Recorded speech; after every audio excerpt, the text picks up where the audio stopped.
malalakas na ulan at pagbugso ng hangin. Palalakas pa ba? At may isa pang bagyo sa labas ng ating Philippine Area of Responsibility. Magandang araw Pilipinas, narito na ating update sa panahon ngayong araw ng Martes, August 4, 2026. Isang mahalagang weather update ang ating pag-uusapan dahil ang Tropical Depression Luis o Bagyong Luis ay nasa coastal waters na ng Maconacon, Isabela at patuloy itong kumikilos pahilagang kanluran. Pero ang mas dapat nating bantayan ngayon ay hindi lamang ang hangin ng Bagyong Luis dahil kasabay nito ang malalakas na pag-ulan, pinalalakas na habagat at isang malawak na weather disturbance sa silangan na pinangalan ng Typhoon Dolphin na nasa labas pa ng ating Philippine Area of Responsibility. Kaya ang tanong ngayong araw, saan pinakamalakas ang ulan? Alin ang mga lugar ang maaring makaranas ng pagbaha at pagguho ng lupa? At ano ang magiging kilos ng Bagyong Luis bago ito tuluyang lumayo sa ating bansa? Kung gusto mo namang maging updated sa panahon, i-like, i-share at i-subscribe mo lang ang ating channel. Mga kababayan, isang mahalagang paalala. Hindi ibig sabihin na wala sa direktang dinadaanan ng sentro ng bagyo ang isang lugar ay ligtas na agad mula sa epekto nito.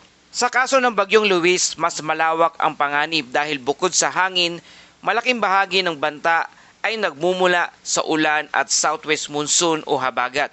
Kaya manatili hanggang sa dulo dahil pag-usapan natin ang track intensity ng tropical cyclone, wind signal, rainfall outlook, coastal waters at ang mga lugar na kailangang maging mas alerto sa mga susunod na 24 oras. Mga kababayan, ang kasalukuyang kalagayan ng Tropical Depression Luis o Bagyong Luis, ang sentro nito ay tinatayang nasa coastal waters ng Maconacon, Isabela. Taglay pa rin ito ang maximum sustained wind na 45 km per hour malapit sa sentro, habang umaabot naman sa 60 km per hour ang pagbugso ng hangin.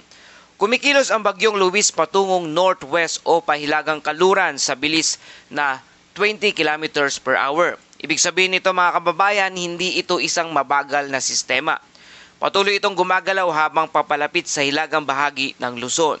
At dahil umaabot hanggang 400 kilometers mula sa sentro ang malalakas na hangin nito, hindi lamang ang mismong lokasyon ng sentro ang dapat nating tingnan. Mas malawak ang maaring maramdamang epekto. Ngayon pag-usapan natin kung bakit ganito ang kilos ng Bagyong Luis.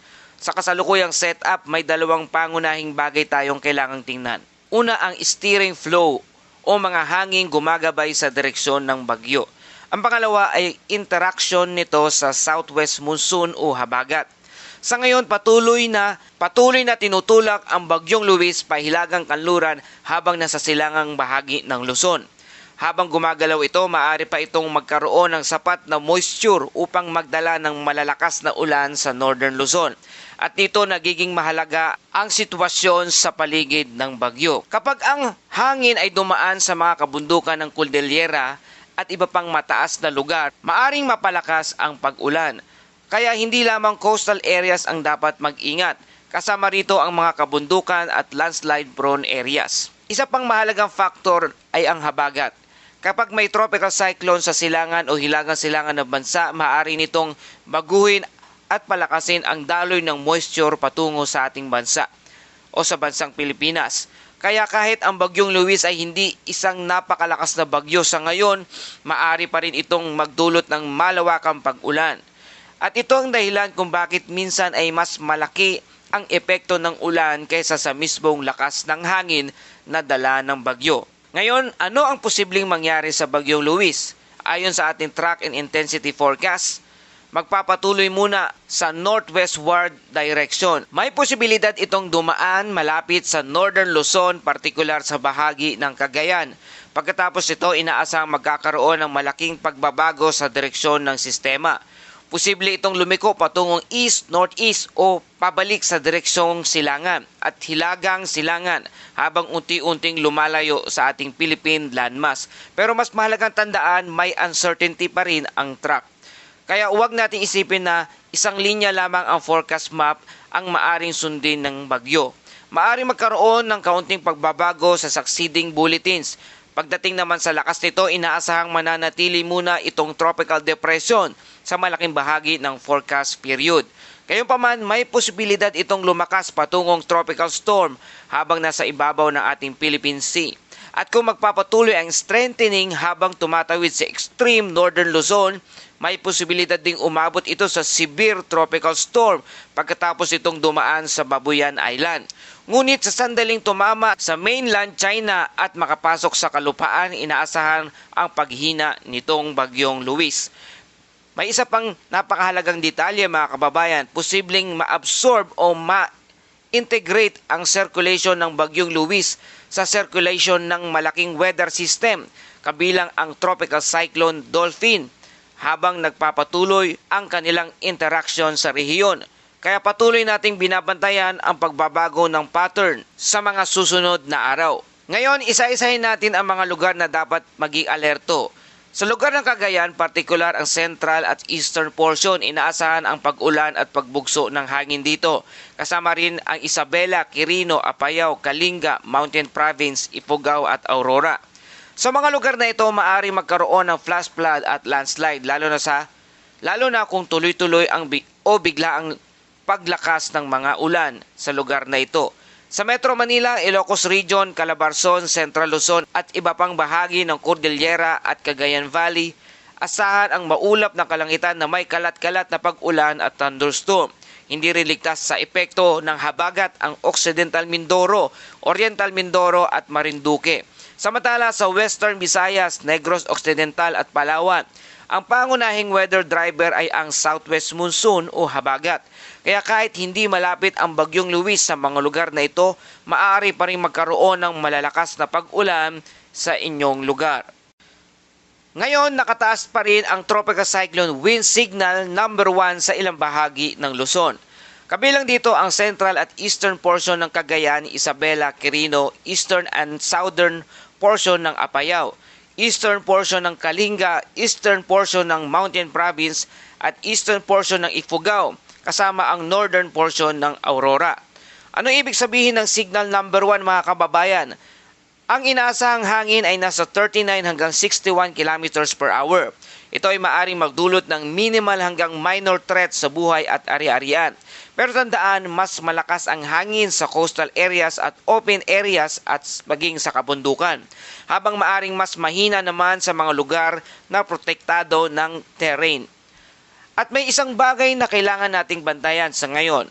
Ang pinakamataas na signal na posibleng maitaas habang dumaraan ang bagyong Luis ay signal number 2. Hindi rin tuluyang inaalis ang posibilidad na itaas ang signal number 3 kung sakaling lumakas ang bagyong Luis patungo sa severe tropical storm habang dumaraan sa Batanes, Babuyan Island. Kaya para sa mga nasa Northern Luzon, huwag hintaying tumaas ang signal bago kayo maghanda. Ito ang isa sa pinakamahalagang bahagi ng ating ulat, ang ating heavy rainfall outlook. Para ngayong araw, August 4 hanggang bukas ng hapon, may forecast na higit 200 millimeters na ulan sa lugar ng Pangasinan. Samantala maaring umabot sa 100 hanggang 200 millimeters naman sa lugar ng La Union, Benguet, Tarlac, Zambales at Bataan. At nasa 50 hanggang 100 millimeters naman na buhos ng ulan. Mararanasan ito sa lugar ng Ilocos Sur, Ifugao, Mountain Province, Nueva Vizcaya, Quirino, Nueva Ecija, Aurora, Bulacan, Isabela, Pampanga, Metro Manila, Cavite at Batangas. Napakahalagang numero ito mga kababayan dahil 100 hanggang 200 millimeters ay hindi maliit na dami ng ulan. Kapag bumuhos ito sa maikling panahon, lalo na sa mga watershed at mountainous areas, maaring mabilis na tumaas ang mga ilog at sapa. Maaari rin magkaroon ng urban flooding, partikular sa mga mabababang lugar at mga lugar na may problema sa drainage. At para naman sa darating na August 5, patuloy pa rin ang banta. Maaring umabot sa 100 hanggang 200 millimeters na buhos ng ulan sa lugar ng La Union, Pangasinan, Benguet, Tarlac, Zambales at Bataan. Kaya ang mga residente sa mga lugar na ito, huwag baliwalain ang tuloy-tuloy na ulan kahit hindi naman direktang tumatama ang sentro ng bagyo sa inyong lugar. Ngayon naman mga kababayan, pag-usapan natin ang habagat dahil sa interaksyon ng tropical cyclone at monsoon flow, patuloy na maaring mahatak ang moisture mula sa kanlurang bahagi ng ating bansa. Ngayong araw, kabilang sa maaring makaranas ng moderate hanggang heavy rainfall ang lugar ng Negros Oriental, Zamboanga del Norte, Zamboanga Sibugay, Zamboanga del Sur, Lanao del Norte, Lanao del Sur, Maguindanao del Norte, Sultan Kudarat at Sarangani. Bukas naman tututok ang ulan sa Antique, Negros Occidental at Negros Oriental. At sa August 5 hanggang August 6, kabilang naman ang maaring maapektuhan ng habagat ang Occidental Mindoro at Antique, kasama ang ilang bahagi ng Luzon at Western Visayas.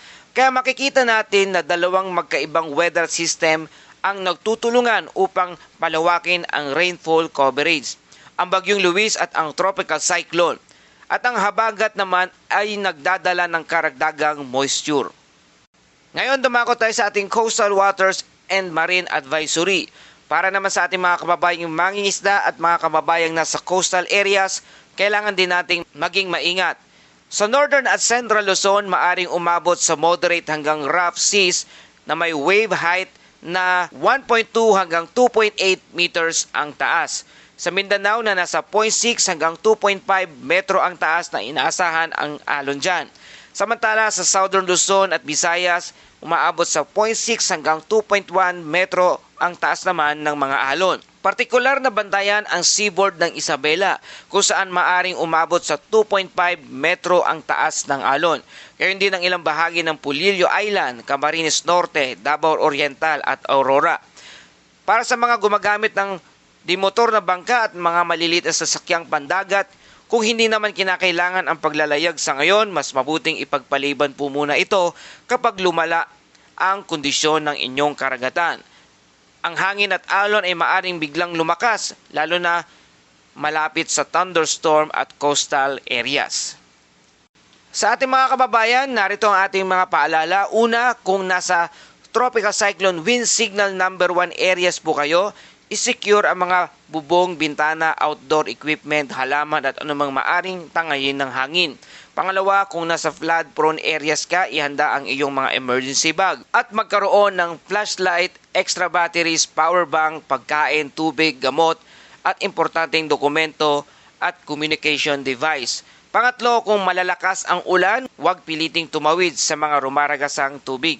Hindi natin alam kung gaano kalalim ang baha at maaring may butas ang kanal o malakas ang mga pag-agos. Pang-apat, para sa mga nasa landslide-prone areas, magi alerto sa mga senyales tulad ng pagbitak ng lupa, pagguho ng slope, pagtabingi ng puno at poste, at bigla ang pagbabago sa daloy ng tubig. At tumako na tayo sa ating Bible verse of the day mula sa Awit 46 verse 1. Ang Diyos ang ating kanlungan at kalakasan, handang tumulong sa oras ng kaguluhan. Mga kababayan, sa panahon ng bagyo, malakas na ulan at pangamba, natural lamang na makaramdam tayo ng takot. Pero ang takot ay hindi nangangahulugang wala na tayong pag-asa. Ang paghahanda ay hindi kawalan ng pananampalataya. Sa halip, ang pagiging handa ay bahagi rin ng pagiging responsable.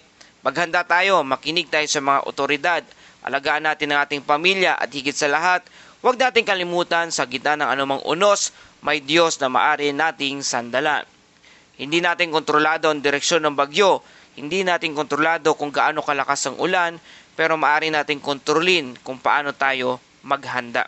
Kaya sa bawat tahanan, maging mapagmatsyag, maging mahinahon at manatiling may pag-asa. Salamat po sa inyong patuloy na pagtutok dito sa ating channel. Sa susunod na update, susuriin natin kung may pagbabago ba sa track ng Bagyong Luis. Tataas ba ang tropical cyclone wind signal at gaano kalawak ang magiging epekto ng ulan at habagat sa Luzon at iba pang bahagi ng ating bansa. Kung nakatulong sa inyo ang balitang ito, please like, share, and subscribe. Salamat sa iyong suporta. Ito ang Pilipinas Weather ngayon na lagi nagpapaalala, maghanda, magiligtas, pag-alerto, ingat tayong lahat.